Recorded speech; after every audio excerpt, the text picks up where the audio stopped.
এখন যে আমাদের 271 এই কিলোমিটার দেওয়া আমাদের বর্ডার, যেটা কিছুটা নদীপথ এবং কিছুটা স্থলপথে, এটা এখন পুরোটি আরাকান আর্মির দখলে আছে।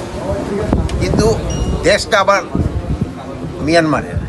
এখন আমাকে দুজনের সাথেই একটা সম্পর্ক বজায় রাখতে হচ্ছে এবং দুজনের সাথে আমাকে একটা যোগাযোগ আছে। এবং এই ব্যাপারে আপনারা জানেন যে আমাদের সরকার এবং আমাদের প্রধান উপদেষ্টা একজন হাই রিপ্রেজেন্টেটিভ, একজন যার স্ট্যাটাস উপদেষ্টা দিয়ে একজন ডক্টর খলিলুর রহমানকে নিয়োগ করা হয়েছে। উনি কিন্তু এই ব্যাপারে মানে সার্বক্ষণিক দেখাশোনা করতেছে। আর এই এলাকার যে বললেন যে এখানে অন্য কোনো সমস্যা নাই, আর অন্যান্য সব বাহিনীগুলি বিজিবি সহ তারা সব সময় খুব সজাগ আছে, আইন শৃঙ্খলা যেন সব সময়